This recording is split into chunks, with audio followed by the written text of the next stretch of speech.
বন্ধুরা, এবার দেখবো নো কন্ট্যাক্ট পরিস্থিতিতে তোমার পার্টনার তোমার জন্য কি ভাবছে। নো কন্ট্যাক্ট পরিস্থিতিতে তোমার পার্টনার তোমার জন্য কি ভাবছে।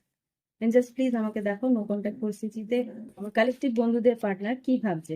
জাস্ট প্লিজ, যারা নো কন্ট্যাক্টে আছে, কালেকটিভ বন্ধুদের পার্টনার কি ভাবছে। এক্সপেকটেশন, তোমার প্রতি কোনো একটা আশা করে বসে আছে যে তুমি হয়তো এগিয়ে এসে কথা বলবে, বা তুমি এত এগিয়ে এসে কোনো একটা সুযোগ নেবে, সুযোগের অপেক্ষায় আছে। এখানে কিন্তু স্লিপলেসনেস আছে, এক্সপেকটেশন, আর এখানে এসছে স্লিপলেসনেস। তোমার জন্য কিন্তু রাতে রাতে ঘুমাতে পারছে না, জেগে রয়েছে। ও জানে তুমি ওর, ও বুঝতে পারে যে তুমি ওর জন্যই তৈরি।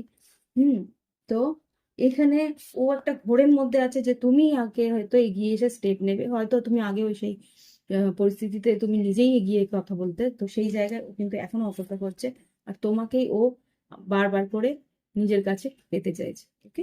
তো ইয়েস, এখানে কিন্তু day dreams, strive, day dreams এই মুহূর্তে কিন্তু তোমার জন্য অপেক্ষা করছে, আর ঈশ্বরের কাছে প্রার্থনা করছে ডিভাইন টাইমিং, সময়টা যেন সঠিক থাকে। Okay? তো এই ধরনের রিডিং এর জন্য একটা অন্তত লাইক দিও।